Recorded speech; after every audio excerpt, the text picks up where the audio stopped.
Di tengah hiruk-pikuk Jakarta, Johar Baru menyimpan kisah nyata perjuangan masyarakat kecil.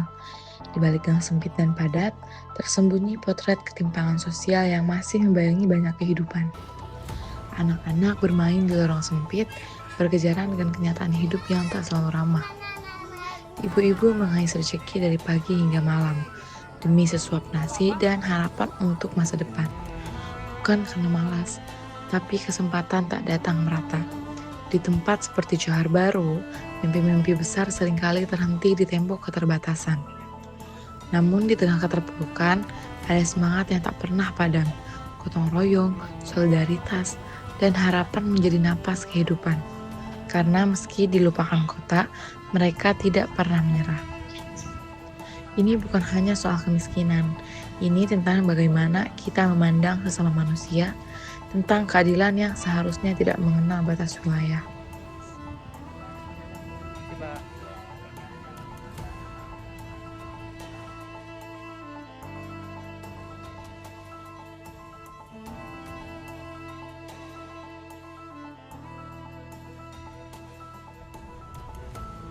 Banyak warga Johar Baru hidup dalam keterbatasan. Rumah sempit yang berhimpitan satu sama lain, hanya dipisahkan dinding tipis dan lorong selebar satu langkah kaki. Tak jarang satu rumah ditinggali 3 generasi, berbagi ruang yang seharusnya tak cukup untuk satu keluarga.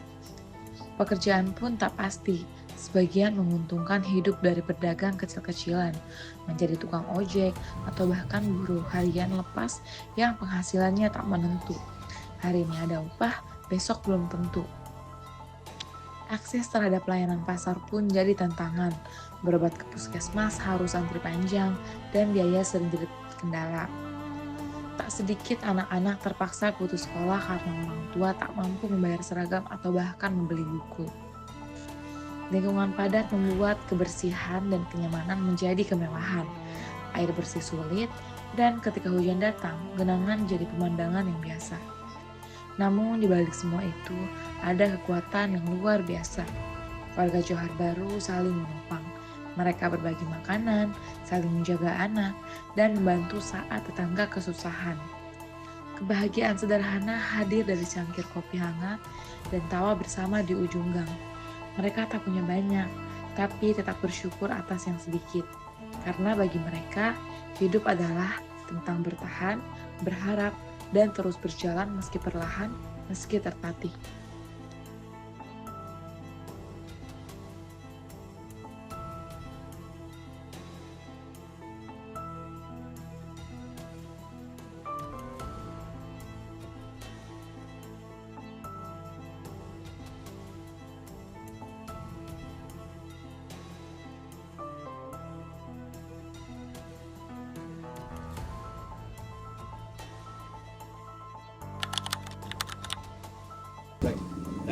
Baik, saya buka sesi wawancaranya.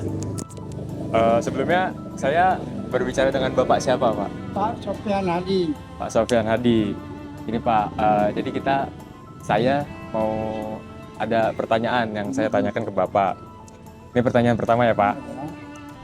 Kalau boleh tahu Pak, bisa diceritakan nggak Pak kehidupan Bapak sehari-hari di sini Pak?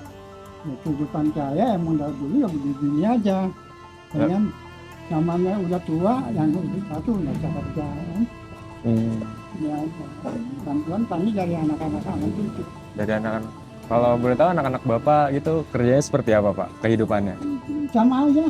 Sama ya kayak Nggak ada Bapak? yang mapan, sama aja. Oh. Terus kita masuk ke pertanyaan yang kedua ya Pak. Kalau ekonomi yang sering Bapak rasakan tuh seperti apa ya Pak? Ekonomi seenggak Bapak nih pensiun dari kerjaan ya. Ya. Sulit. Sulit benar. Itu dia makan dua dari cucu kan. Oke Pak, kita kan tadi Bapak bilang kondisi ekonominya sulit. Nah itu Bapak untuk anak-anak Bapak perihal pendidikannya seperti apa Pak? Apakah anak-anak Bapak tetap anak cucu Bapak tetap sekolah seperti biasa? Tetap sekolah. Tetap sekolah. Nah, malah yang perempuan ini dia udah SMK keluar nih hari tahun ini. Dia keluar. Kita Udah lulus. Kita lulus. Terus langsung nikah? Ya? Langsung nikah? Iya, nikah. Kagak ya. Oh. Dia kerja dulu bantu kakeknya. Oh. Ya. Terus kalau di sini Bapak pernah nggak Pak menerima bantuan sosial atau program pemberdayaan gitu Pak? Ada. Dari pemerintah Pak? Ada. Misalnya BLT, kan. Terus lansia sekarang nggak dapat, diputus. Lansia. Itu aja yang dapat BLT aja. Itu dapatnya setiap bulan Pak apa? Nggak menentu. Nggak menentu. Yang seringnya berapa tahun berapa bulan sekali gitu Pak? 3 bulan sekali. 3 bulan sekali ya Pak? Itu langsung dianterin ke Bapak apa Bapak yang ngambil? Ngambil ke kemana Pak kalau ngambil? Ke RT? Oh. Terus ini kan Bapak sudah lama ya tinggal di Tanah Tinggi ya Pak ya? Lahir di sini mah. Kira-kira yang Bapak harapkan nih perubahan di Tanah Tinggi itu seperti apa Pak? Ya, perubahan sih mudah-mudahan seluruh orang Tanah Tinggi makmur lah. Ya kan? Makmur. Amin. Iya. Saya juga berharap seperti itu Pak. Saya juga berharap seperti itu. Jangan ada pengangguran. Kan nggak enak kalau nggak ada banyak Berarti pengangguran. lapangan kerjanya sulit ya Pak di sini? Sulit juga. Apalagi yang nggak pernah sekolah. Yang punya S1 aja susah. Ya kan?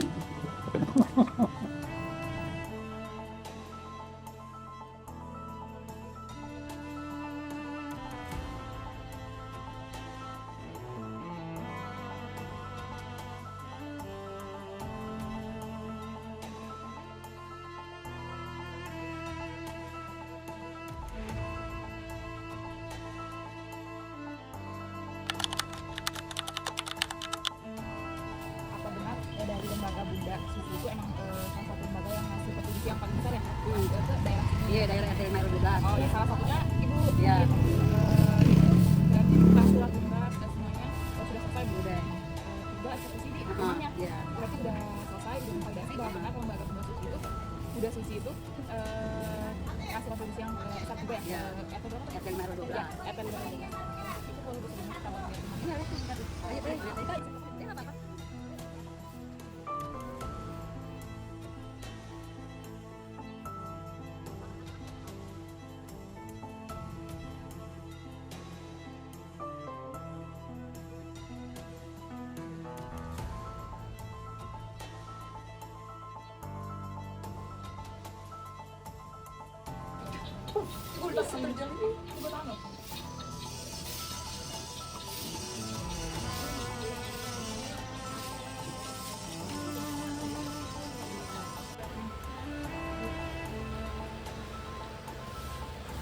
Dalam satu rumah ini ditinggalin berapa orang? 3 keluarga. 3 keluarga. Cuman yang satu nggak ada istrinya, yang satu nggak ada suaminya ditinggal. Jadi cucu semua pada kumpul di sini. Berarti totalnya tuh ada berapa orang? 3 keluarga semua. Cucu 4, anak 3, 7, Oh, 7. ibu Oh, maaf.